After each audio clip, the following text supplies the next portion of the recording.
എല്ലാവർക്കും സലു കിച്ചനിലേക്ക് സ്വാഗതം. അപ്പം 4-5 ദിവസം ഈ വീട്ടിൽ നല്ല ആളും അനക്കൊക്കെ ഉണ്ടായിരുന്നു. ഇപ്പോൾ സൽമാനെ വെളുപ്പിനെ നമ്മളെ എയർപോർട്ടിലേക്ക് കൊണ്ടുപോയി വിട്ടു. പിന്നെ തിരിച്ചു വന്നിട്ട് സത്യം പറഞ്ഞാൽ പിന്നെ ഒരു 2 മണിക്കൂറൊക്കെ നമുക്ക് കഷ്ടി കിട്ടിയിട്ടുണ്ടായിരുന്നുള്ളൂ. അപ്പം 4:15 ആയപ്പോഴേക്ക് നമ്മളുടെ റിസ്വാനെ കൊണ്ടുപോയി റെയിൽവേ സ്റ്റേഷനിൽ വിട്ട്. കാരണം അവൻ 5 മണിക്കുള്ള ട്രെയിനിൽ പോകണമായിരുന്നു. അവൻ എക്സാം ആണ് ഇന്ന്.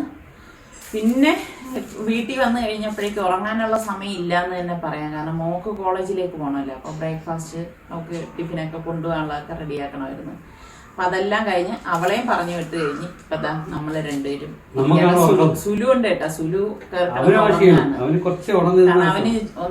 അവനങ്ങനെ ഉണർന്നിരുന്നു കഴിഞ്ഞാൽ അവന് ഭയങ്കര തലവേദന വരും, അങ്ങനെയൊക്കെയാണ്. പിന്നെ അവന് ജോലിയും കൂടി ഉള്ളത് കൊണ്ട്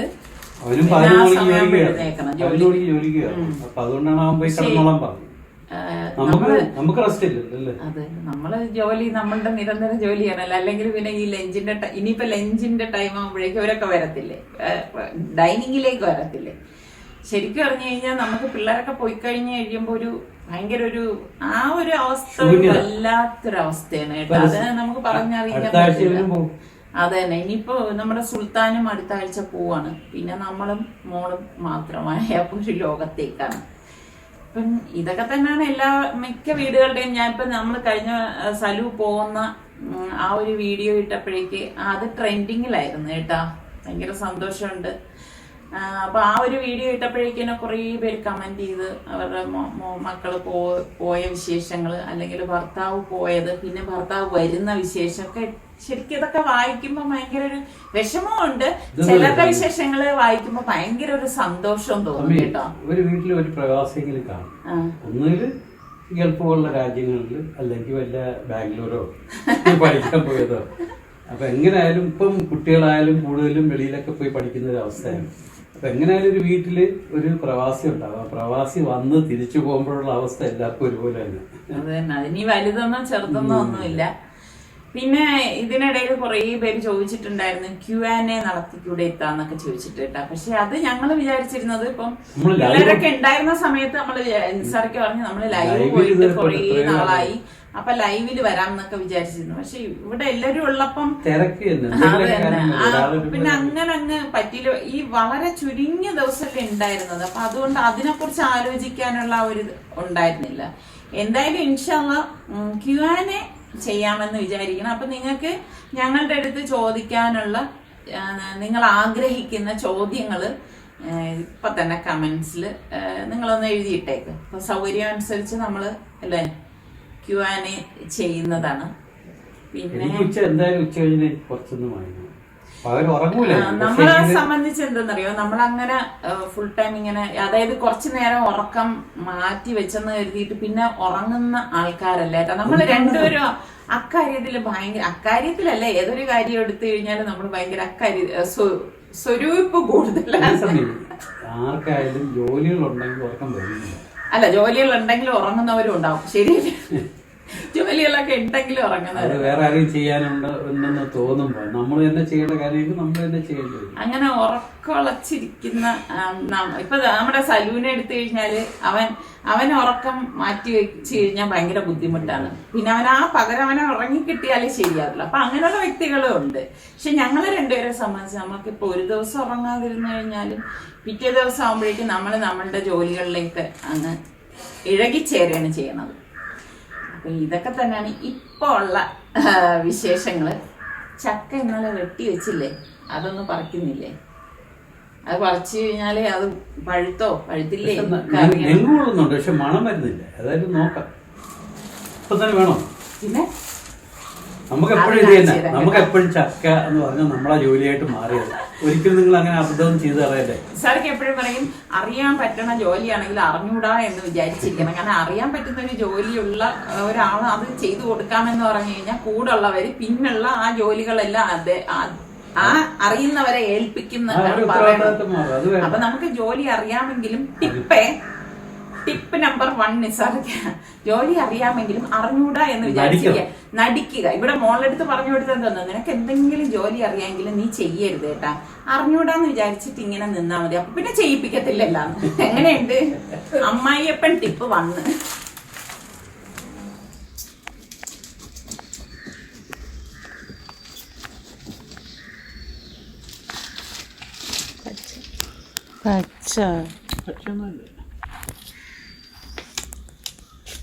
പച്ചല്ലേ ഞങ്ങുണ്ട് തൊട്ടോക്ക്. പക്ഷെ എന്റെ മുള്ളു പതിനല്ലോ ആയില്ല. ക്രീം ആ ഒരു വലിയ ചക്കയിൽ നിന്ന് കിട്ടിയ ചക്കച്ചോളയാണ്. ആകെ ഈ പാത്രത്തിലിരിക്കുന്ന ഇത്രയും മാത്രമേ കിട്ടിയിട്ടുള്ളൂ കേട്ടോ. എനിക്ക് തോന്നുന്നു അത് വെച്ചിരുന്നിരുന്നുവെങ്കിൽ അത് പഴുത്തേനായിരുന്നു. അപ്പൊ അത് എല്ലാം ഇളക്കി വെച്ച ശേഷം 2 കരിക്ക് അന്ന് തേങ്ങാവെട്ടുകാരൻ വന്നപ്പോൾ വെട്ടിയപ്പോഴേക്ക് മാറ്റി വെച്ചിട്ടുണ്ടായിരുന്നു. ശരിക്കും ഇത് സലുവിന് വേണ്ടിയിട്ട് മാറ്റി വെച്ചതാണ് കേട്ടോ. പിന്നെ നമ്മൾ ഈ തിരക്കിന്റെ ഇടയിൽ അതങ്ങ് വിട്ടും പോയി ഓരോ പ്രാവശ്യം രാവിലെ ആകുമ്പോൾ ഓർക്കും. അപ്പൊ അവൻ പറയും ആ സമയത്ത് അവന് വേണ്ടാന്ന് പറയും. അങ്ങനെ അങ്ങ് ഇരുന്ന് ഇപ്പം എന്തായാലും നിസാറിക്കതാ ഗോതയിലേക്ക് ഇറങ്ങിയതല്ലേ, അപ്പൊ പിന്നെ ഈ കരിക്കും കൂടി ഒന്ന് വെട്ടിയെടുക്കാൻ എന്ന് പറഞ്ഞു. അപ്പൊ നിസാറിക്കാക്ക് കരിക്ക് ഭയങ്കര ഇഷ്ടമാണ് കേട്ടോ. എനിക്കങ്ങനെ വലിയ പ്രിയമൊന്നുമല്ല. പിന്നെ നല്ല ചൂട് സമയത്തൊക്കെ ആണെങ്കിൽ കരിക്കും വെള്ളം കുടിക്കാൻ ഭയങ്കര ഇഷ്ടമാണ്. നിങ്ങൾക്കൊക്കെ കരിക്ക് ഇഷ്ടമുള്ള എത്ര പേരുണ്ട്? പൊതുവെ എല്ലാവർക്കും നല്ല ഇഷ്ടം തന്നെ ആയിരിക്കും അല്ലേ. അപ്പോൾ ഇതാ രണ്ടും ഇപ്പൊ തന്നെ അത് പൊതിച്ചെടുക്കുകയാണ്. അപ്പൊ ഈ ഒരു വെട്ടുകത്തിയെ കണ്ടോ, ഇപ്പൊ പുതിയൊരു വെട്ടുകത്തി കിട്ടി കേട്ടാ. മറ്റേ വെട്ടുകത്തി മാറ്റി വാഴ വെട്ടിയത് നിങ്ങൾക്ക് എല്ലാവർക്കും ഓർമ്മയുണ്ടല്ലോ. ആ കഥയൊന്നും പറയാതിരിക്കുകയാണ് രസം. ഇനി ഞാന് മാർക്കറ്റിൽ പോയിട്ട് വെജിറ്റബിൾസ് ഒക്കെ വാങ്ങിച്ചിട്ട് വന്നിട്ടുണ്ടായിരുന്നു. ഞാൻ ഇങ്ങനെയാണ് കേട്ടോ, നേരത്തെ ഒന്നും ഒരുപാടൊന്നും വാങ്ങിച്ചൊന്നും വെക്കത്തില്ല. പിന്നെ ഇപ്പൊ നമ്മുടെ വീടിന്റെ അടുത്ത് തന്നെ മാർക്കറ്റ് ഉണ്ട്. അപ്പൊ അവിടെ ചെന്നാൽ നല്ല ഫ്രഷ് ആയിട്ടുള്ള വെജിറ്റബിൾസ് ഒക്കെ കിട്ടും. അപ്പൊ എന്തിനാണ് നമ്മൾ നേരത്തെ വാങ്ങിച്ചു വെക്കുന്നത്? പിന്നെ ഈ ലുലു അങ്ങനെയൊക്കെ പോകുമ്പം എന്തെങ്കിലും നല്ലത് കാണുമ്പം വാങ്ങിച്ച് ഇവിടെ കൊണ്ടുവന്ന് വെക്കുന്നത് തന്നെ കേട്ടോ. അത് ഞാൻ തൊട്ട് പിറ്റേ ദിവസം തന്നെ എടുക്കുകയും ചെയ്യും. എനിക്കിങ്ങനെ വാടിയ പച്ചക്കറികൾ എടുക്കാൻ എനിക്ക് ഒട്ടും ഇഷ്ടമല്ല കേട്ടോ. എനിക്ക് എപ്പോഴും നല്ല ഫ്രഷ് ആയിട്ടിരിക്കുന്നത് കൊണ്ട് തന്നെ ഉണ്ടാക്കണം, അതാണ് എനിക്കിഷ്ടം. അപ്പൊ അതുകൊണ്ട് തന്നെ ഞാൻ ആരെയും ബുദ്ധിമുട്ടിക്കത്തൊന്നുമില്ല. ഞാൻ തന്നെ പോയി സാധനങ്ങൾ വാങ്ങിച്ചിട്ട് വരെയൊക്കെയാണ് ചെയ്യുന്നത്. അപ്പൊ ഇപ്പൊ നമ്മളാൽ കഴിയുന്ന ജോലികൾ നമ്മളൊക്കെ ചെയ്യണമല്ലോ. എല്ലാം നമ്മുടെ ഭർത്താവ് ചെയ്യട്ടെ, മക്കള് ചെയ്യട്ടെ എന്നൊക്കെ പറഞ്ഞ് നിൽക്കുന്നത് ഒരുതരം അലസതയാണെന്നേ ഞാൻ പറയത്തുള്ളൂ കേട്ടോ. നിങ്ങൾ എന്ത് പറയുന്നത്? അപ്പൊ നമ്മളാൽ കഴിയുന്ന രീതിയിൽ നമ്മളും കുടുംബത്തിന് വേണ്ടിയിട്ട് ഇതുപോലെയുള്ള കാര്യങ്ങളൊക്കെ ചെയ്യുക. അപ്പൊ ഞാൻ അവിയലിന് വേണ്ടിയിട്ടാണ് ഇതെല്ലാം ഒന്ന് കഴുകി കട്ട് ചെയ്തെടുത്തിരിക്കുന്നത്. അപ്പൊ പച്ച മാങ്ങ ഇട്ട് വെച്ച അവിയൽ ഉണ്ടാക്കാന്ന് വിചാരിച്ചു. അപ്പം തൈരിട്ട് നമ്മൾ ഉണ്ടാക്കാറുണ്ട്, പുളി ഒഴിച്ച് ഉണ്ടാക്കാറുണ്ട്, ഇതുപോലെ പച്ചമാങ്ങ ഇട്ട് ഉണ്ടാക്കാറുണ്ട്. നിങ്ങൾക്കൊക്കെ ഇതിൽ ഏത് കാറ്റഗറി അവിയലാണ് ഇഷ്ടം? അപ്പൊ ഇന്നെന്തായാലും ഞാൻ പച്ചമാങ്ങ ഇട്ടാണ് ഉണ്ടാക്കണത്. അപ്പൊ ഞാൻ പച്ചമുളക്, അത്യാവശ്യം എരിവുള്ള പച്ചമുളക് തന്നെയാണ്, ഒരു 3 എണ്ണം ഇതുപോലെ ഒന്ന് കട്ട് ചെയ്തിട്ട് കൊടുക്കും കേട്ടോ. എന്നിട്ട് ഞാൻ കുറച്ചധികം കറിവേപ്പില ഇതിലേക്ക് ഇട്ട് കൊടുക്കുകയാണ്. ഇത് നമ്മുടെ ഇവിടെ വീട്ടിൽ തന്നെ ഉണ്ടായ കറിവേപ്പിലയാണ് കേട്ടോ. അതൊക്കെ ഇടുമ്പം നല്ല മണം തന്നെയാണ്. അപ്പൊ ഇതിലേക്ക് പാകത്തിനുള്ള ഉപ്പ് ഇട്ട് കൊടുത്ത ശേഷം 1 ടീസ്പൂണോളം മഞ്ഞൾപ്പൊടി കൂടി ഇട്ട് കൊടുക്കുന്നുണ്ട്. പിന്നെ ഞാനിവിടെ 1 കപ്പ് വെള്ളം ഒഴിച്ചു കൊടുക്കുന്നുണ്ട്. ഇവിടെ മോൾക്ക് അവിയൽ ഭയങ്കര ഇഷ്ടമാണ് കേട്ടോ. അപ്പൊ അത് മൂടി വെച്ച് നമുക്കൊന്ന് വേവിച്ചെടുക്കാം. ഈ സമയം നമുക്ക് അതിന്റെ അരപ്പ് തയ്യാറാക്കാം. അപ്പൊ ഞാൻ മിക്സിയുടെ ജാറിലേക്ക് തേങ്ങ ഇട്ട് കൊടുക്കാണ്. പിന്നെ നമുക്കൊരു 3 ചുവന്നുള്ളിയും, ഒരു 4 വെളുത്തുള്ളി ഇലയും, ഒരു 5 പച്ചമുളക്, പിന്നെ കുറച്ച് കറിവേപ്പില, പിന്നെ 1 ടീസ്പൂൺ ചെറിയ ജീരകം ക്യൂമിൻ സീഡ്, 1 ടീസ്പൂൺ മഞ്ഞൾപ്പൊടിയും കൂടി ഇട്ട ശേഷം നമുക്കിതൊന്ന് കറക്കിയെടുക്കാം. അപ്പൊ ഇതിലേക്ക് നമ്മൾ മുളക് പൊടിയൊന്നും ചേർക്കത്തില്ല കേട്ടോ. ഈ പച്ചമുളകിന്റെ എരിവ് മാത്രമേ ഉള്ളൂ. അപ്പൊ ഇതുപോലെ ഒന്ന് കറക്കിയെടുക്കണം. അപ്പൊ ഞാൻ ഇടയ്ക്ക് അടപ്പൊന്ന് മാറ്റിയിട്ട് നമ്മളുടെ വെജിറ്റബിൾസ് ഒന്ന് ഇളക്കി കൊടുക്കണം. അപ്പൊ അത്യാവശ്യം വലിപ്പമുള്ള ചട്ടിയിലാണ് ഞാനിത് വേവിക്കാൻ വെച്ചിരുന്നത്. ഇനി നമുക്ക് ഈ വെന്ത് വരുന്നുണ്ട്. അപ്പം ഈ സമയത്ത് നമുക്ക് ഈ അരപ്പ് ഇതിലേക്ക് ഇട്ട് കൊടുക്കാം. ഇട്ട് കൊടുത്ത ശേഷം ഞാനൊന്ന് മൂടി വെച്ച് വീണ്ടും ഒരു 3 മിനിറ്റ് വെച്ചേക്കും കേട്ടോ. ഒരു 3 മിനിറ്റിന് ശേഷമാണ് ഞാൻ അടപ്പ് മാറ്റിയിട്ട് ഇതെല്ലാം കൂടി ചേർത്തൊന്ന് ഇളക്കിയെടുക്കുന്നത്. അപ്പൊ പല രീതിയിൽ അവിയൽ ഉണ്ടാക്കണത് ഞാൻ കാണിച്ചിട്ടുണ്ട്. പിന്നെ നിസാറിക്കാണെങ്കിൽ ഇങ്ങനെ ഈ വെന്ത് കുഴഞ്ഞിങ്ങനെ വെള്ളം പോലെ ഇരിക്കുന്ന അവിയലാണ് ഇഷ്ടം കേട്ടോ. ഇന്നിപ്പോ ഞാൻ അങ്ങനത്തെ അവിയലല്ല ഉണ്ടാക്കണത്, നമ്മളുടെ തിരുവനന്തപുരം സ്റ്റൈലിൽ അവിയലാണ് ഉണ്ടാക്കണത്. അപ്പൊ ഇതിലേക്ക് നമുക്ക് ലാസ്റ്റ് കുറച്ച് വെളിച്ചെണ്ണ ഇതുപോലെ ഒന്ന് ഒഴിച്ചു കൊടുക്കും. അപ്പൊ എളുപ്പം ഉണ്ടാക്കിയെടുക്കാൻ പറ്റുന്ന ഒരു ഐറ്റം അല്ലേ. അപ്പൊ ചിലര് വെളുത്തുള്ളി ചേർക്കത്തില്ല, പക്ഷെ വെളുത്തുള്ളിയൊക്കെ ഇടുമ്പോഴാണ് നല്ല ടേസ്റ്റ് കേട്ടോ. അപ്പൊ നല്ല ചൂട് അവിയലും ചോറും നല്ല ഒരു കോമ്പിനേഷനാണ് അല്ലേ. അപ്പൊ ഇതാണ് നമ്മളുടെ അവിയൽ എന്ന് പറയുന്നത്. അപ്പം അവിയൽ ഇഷ്ടമുള്ള എത്ര പേരുണ്ട് ഒന്ന് പറയണേ. അവിയലൊക്കെ ഉണ്ടെങ്കിലും ഒരു മീൻകറിയൂടെ ഉണ്ടെങ്കിൽ നല്ലതല്ലേ. അപ്പൊ ഞാൻ ഇവിടെ 3 ടേബിൾ സ്പൂണ് കാശ്മീരി ചില്ലി പൗഡറും 1.5 ടേബിൾ സ്പൂണ് മല്ലിപ്പൊടിയും പിന്നെ ഒരു 1/4 ടീസ്പൂൺ ഉലുവാപ്പൊടി, വറുത്ത് പൊടിച്ച ഉലുവാപ്പൊടിയാണ് കേട്ടോ. ഇതും കൂടി പാനിലിട്ടിട്ട് ചെറു ചൂടിൽ നമ്മൾ ഇതൊന്ന് ചൂടാക്കിയെടുക്കും. അപ്പോൾ ഫ്ലെയിം നന്നായിട്ട് കുറച്ചിട്ടാണ് ചൂടാക്കുന്നത്. പിന്നെ മിക്സിയുടെ ജാർ എടുത്തിട്ട് ഞാൻ ഇതിലേക്ക് ഒരു 1/4 കപ്പോളം തേങ്ങ ഇട്ട് കൊടുക്കുകയാണ്. തേങ്ങയ്ക്കൊപ്പം തന്നെ നമ്മൾ ഈ വറുത്ത് വെച്ചിരിക്കുന്ന പൊടികളുണ്ടല്ലോ അത് ഇതിലേക്ക് ഇട്ട് കൊടുക്കാം. ഇപ്പോൾ മീൻകറി തന്നെ ഒരുപാട് വെറൈറ്റി മീൻകറികൾ ഞാൻ കാണിച്ചിട്ടുണ്ട്.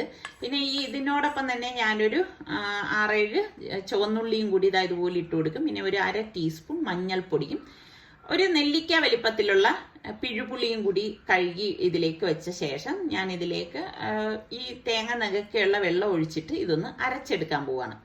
അപ്പം അരച്ചെടുക്കുമ്പോൾ പ്രത്യേകം ശ്രദ്ധിച്ചേക്കണം ഇതില് കുരു ഇല്ല എന്നുള്ളത്. എന്നിട്ട് ഞാൻ അടപ്പും ഇടയ്ക്കൊന്ന് മാറ്റിയിട്ട് പാകത്തിനുള്ള ഉപ്പും കുറച്ച് വെള്ളം കൂടി ഒഴിച്ചിട്ട് വീണ്ടും ഇതൊന്ന് അരച്ചെടുക്കും. അപ്പൊ ഇതാണ് നമ്മളുടെ മീൻകറിയുടെ കൂട്ടെന്ന് പറയുന്നത്. അപ്പൊ ഇവിടെ എല്ലാം ഞാൻ അരച്ചെടുത്തിട്ടുണ്ട്. അപ്പൊ മൺചട്ടിയിലേക്ക് നമുക്കിനി ഈ അരപ്പിട്ട് കൊടുക്കാം. അപ്പം ഇതും വ്യത്യസ്തമായിട്ടുള്ള ഒരു മീൻകറി തന്നെയാണ്, നല്ല ടേസ്റ്റ് ആണ്. അപ്പൊ ഇങ്ങനെ ഉണ്ടാക്കാത്തവരുണ്ടെങ്കിൽ ഉണ്ടാക്കി നോക്കണം. എന്നിട്ട് ആ മിക്സിയുടെ ജാർ ഫുള്ളായിട്ട് വെള്ളം എടുത്തിട്ട് ഞാൻ ഒഴിച്ചു കൊടുക്കുകയാണേ. ഒഴിച്ചു കൊടുത്തിട്ട് നന്നായിട്ട് ഇതൊന്ന് ഇളക്കി മിക്സ് ചെയ്ത് കൊടുക്കാം. അപ്പൊ ആ അരപ്പിൽ കട്ടയൊക്കെ ഉണ്ടെങ്കിൽ ഒന്ന് മാറി കിട്ടണം കേട്ടോ. അപ്പൊ അതുപോലെ നമ്മൾ ഇതൊന്ന് ഇളക്കി കൊടുക്കണം. വീണ്ടും ഞാൻ ഒരു ജാറും കൂടി വെള്ളം ഇതിലേക്ക് ഒഴിച്ചു കൊടുക്കുകയാണ്. അപ്പോഴാണ് ആ കറക്റ്റ് പരുവം വരുന്നത്. മീൻകറിയൊക്കെ അത്യാവശ്യം ഈ കളറിലൊക്കെ ഇരുന്നാലേ നന്നാവത്തുള്ളൂ. പാകത്തിനുള്ള ഉപ്പും കൂടി ഇട്ടിട്ട് നമുക്കിതൊന്ന് ഇളക്കി കൊടുക്കാം. അപ്പൊ ഉപ്പൊക്കെ പാകത്തിനുണ്ടോ എന്ന് നോക്കണം. പിന്നെ ഞാനിവിടെ ഒരു തക്കാളി, ഒരു മീഡിയം സൈസിലെ തക്കാളി കട്ട് ചെയ്തത് ഇട്ട് കൊടുക്കുകയാണ്. ഒരു 3 പച്ചമുളകും പിന്നെ കുറച്ച് കറിവേപ്പിലയും കൂടി നമുക്കിതിലേക്ക് ഇട്ട് കൊടുക്കാം. അപ്പൊ ഇതൊക്കെ ഇടുമ്പോഴാണ് മീൻകറി നല്ല അടിപൊളിയാവണത് കേട്ടോ. ഓരോ രീതിയിലും ഓരോ ടൈപ്പ് മീൻകറിയാണ്. അപ്പൊ ഇതൊന്ന് തിളയ്ക്കാൻ മൂടി വെച്ച് കൊടുക്കാണ്. അപ്പൊ ഇനിയിപ്പം ഞാൻ മൂടി മാറ്റി മീൻകറി ചാറിവിടെ നന്നായിട്ടൊന്ന് തിളച്ച് വരുന്നുണ്ട്. അപ്പൊ ഈ ഒരു സമയത്താണ് നമ്മൾ മീൻ ഇതിലേക്ക് ഇട്ട് കൊടുക്കുന്നത്. അപ്പൊ ആദ്യമേ മീൻ കഷ്ണങ്ങൾ ചേർത്തങ്ങ് വെച്ചു കൊടുക്കരുത്. അപ്പം നമ്മുടെ ഉരുളൻ പാരയില്ലേ, ആ മീനാണ് ഞാൻ എടുക്കുന്നത്. നിങ്ങൾക്ക് മിക്കവാറും പേർക്ക് അറിയായിരിക്കും, എനിക്ക് പാരമീൻ ഭയങ്കര ഇഷ്ടമാണ്. അപ്പം പാരമീനായിരിക്കും കൂടുതൽ ഇതുപോലെയൊക്കെ വെക്കുന്നത് കേട്ടോ. പണ്ടൊന്നും എനിക്ക് അങ്ങനെ മീൻകറിയോട് വലിയ പ്രിയമൊന്നും ഇല്ലായിരുന്നു. നമ്മുടെ കല്യാണം കഴിഞ്ഞ് നിസാർക്കയുടെ കൂടെ കൂടിയ ശേഷമാണ് ഞാനും മീൻകറിക്ക് അഡിക്റ്റ് ആയത്. അപ്പം നമ്മുടെ അവിയൽ കറക്റ്റ് പരുവായിട്ടിരിക്കുകയാണ്. അത് ഞാൻ ഒന്നുകൂടി ഒന്ന് ഇളക്കിയെടുക്കുകയാണ്. അപ്പൊ നല്ല അടിപൊളി അവിയലാണ് കേട്ടോ. അപ്പൊ ഈ രീതിയിൽ നിങ്ങളൊന്ന് ഉണ്ടാക്കാത്തവരുണ്ടെങ്കിൽ ഒന്ന് ട്രൈ ചെയ്ത് നോക്കിയിട്ട് എനിക്കൊന്ന് ഫീഡ്ബാക്ക് തരണം കേട്ടോ. അപ്പൊ അതൊന്ന് ഇളക്കി മൂടി വെച്ച ശേഷം നമ്മളുടെ മീൻകറി, മീൻ ഇട്ട ശേഷം ഒരു 4-5 മിനിറ്റ് മാത്രം എന്താ മതി. മീനൊക്കെ ഓവറായിട്ട് കുക്കാവാൻ പാടില്ല കേട്ടോ. അതൊക്കെ അതിൻ്റെതായ രീതിയിൽ കുക്കായാൽ മാത്രമേ നല്ല ടേസ്റ്റ് ഉണ്ടാവൂ. അപ്പൊ ലാസ്റ്റ് ഞാൻ കുറച്ച് കറിവേപ്പില കൂടി ഇങ്ങനെ ഇട്ട് കൊടുക്കും. കാരണം അപ്പോൾ നല്ല കറിവേപ്പിലയുടെ വാസന വരും. അതിന് വേണ്ടിയിട്ടാണ് ഈ ലാസ്റ്റ് ഇതുപോലെ ഇട്ട് കൊടുക്കുന്നത് കേട്ടോ. അപ്പൊ ഇതിപ്പോ കറക്റ്റ് പരുവാണ്. ശരിക്കും പറഞ്ഞാൽ കപ്പ ഉണ്ടെങ്കിൽ അടിപൊളിയാണ് കേട്ടോ, കപ്പയും ഈ ഒരു മീൻകറി എന്ന് പറയുന്നത്. അപ്പൊ നിങ്ങൾ ട്രൈ ചെയ്യാത്തവരുണ്ടെങ്കിൽ ഈ ഒരു രീതിയിലും കൂടി ട്രൈ ചെയ്ത ശേഷം നിങ്ങൾ കഴിച്ചു നോക്കിയിട്ട് ഫീഡ്ബാക്ക് തന്നാൽ മതി കേട്ടോ, എങ്ങനെ ഉണ്ടായിരുന്നു എന്നുള്ളത്. അപ്പൊ ഊണെല്ലാം കഴിഞ്ഞു. പിന്നെ കുറച്ച് പണിയൊക്കെ ഉണ്ടായിരുന്നു. പിള്ളേരൊന്നും ഇല്ലാത്തതുകൊണ്ട് ഒരു രസമില്ല കേട്ടാ. അപ്പൊ ഇതിപ്പോ നമ്മുടെ നെയ്ബർ തന്നതാണ് കേട്ടോ, ഈ ഒരു മുള്ളാത്ത. അവര് നമ്മുടെ റോഡ് സൈഡിൽ തന്നെ ഈ സംഭവം നട്ടിട്ടുണ്ടായിരുന്നു കേട്ടോ, അതിൽ ഉണ്ടായതാണ്. അപ്പൊ തന്നിട്ട് ഇപ്പൊ 2 ദിവസമായി. അപ്പൊ ഞാൻ നോക്കുമ്പോ അത് പഴുത്തിരിക്കുന്നു. സാർക്കൊക്കെ ഏറ്റവും ഇഷ്ടമുള്ള ഒരു സംഭവമാണ് കേട്ടോ. ഇതിന് ക്യാൻസർ പഴം എന്ന് പറയും. ഇനി എന്ത് വേറൊക്കെ പേര് പറയും നിങ്ങളൊന്ന് പറയണേ. അതുകൊണ്ടാ അടിപൊളിയായിരുന്നു കേട്ടോ, സൂപ്പർ മധുരവും സൂപ്പർ സംഭവമായിരുന്നു കേട്ടോ.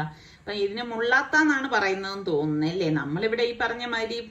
പിന്നെ വേറെന്താ പേര് പറയുന്നത് നിങ്ങൾക്കറിയാലോ, ഒന്ന് പറഞ്ഞേക്ക് കേട്ടോ, അറിയുന്നവരൊക്കെ ഒന്ന് പേര് പറഞ്ഞേക്കും. പിന്നെ ഓരോ നാട്ടിൽ ഓരോ രീതിക്കല്ലേ ഇതിനൊക്കെ പേര് പറയുന്നത്.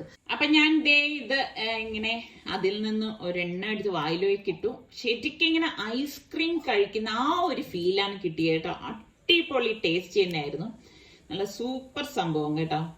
കഴിച്ചുകൊണ്ടേയിരിക്കുകയാണ്.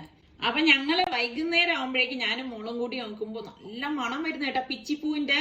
അപ്പം ഞാൻ മോളുടെ അടുത്ത് പറഞ്ഞു, അതിൽ നിന്ന് പൂ പറയും മോളെ, നമുക്കിത് വീട്ടിനകത്ത് കൊണ്ട് ഈ കൊട്ട വെച്ചു കൊടുക്കാം. കാരണം എന്ന് പറഞ്ഞാൽ നമ്മൾ എന്തിനാണ് ഈ എയർ ഫ്രഷ്നറൊക്കെ അടിക്കുന്നത്, മണത്തിന് വേണ്ടിയിട്ടല്ലേ. ശരിക്കും ഈ പിച്ചിപ്പൂ തന്നെ നല്ല മണമാണ്. അങ്ങനെ മോളിതാ പൂക്കളെല്ലാം പറിച്ചെടുക്കുകയാണ്. അപ്പൊ ഇതിങ്ങനെ നമ്മൾ വീട്ടില് ഫ്രണ്ട് റൂമിൽ തന്നെ ഇങ്ങനെ ടേബിളിൽ വെക്കുകയാണെങ്കിൽ നല്ല മണമായിരിക്കും. അപ്പൊ ഇവിടെ നിന്നാലും അത് വാടി താഴെ അങ്ങ് വീണു പോകും. അതിനേക്കാളും ഇതിപ്പോ പൂ വിരിഞ്ഞു നിൽക്കുന്ന പൂവാണ്. അപ്പൊ അതെല്ലാം ഇങ്ങനെ പറിച്ചെടുക്കണം. പറിക്കുമ്പോ തന്നെ നല്ല മണമാണ് കേട്ടാ. അപ്പൊ നിങ്ങൾക്കൊക്കെ എങ്ങനെ മുല്ലപ്പൂവാണോ പിച്ചിപ്പൂവാണോ ഇഷ്ടം? എനിക്കിഷ്ടം മുല്ലപ്പൂ തന്നെയാണ്. പക്ഷെ മുല്ല അങ്ങനെ അധികം പൂക്കുന്നില്ല കേട്ടാ.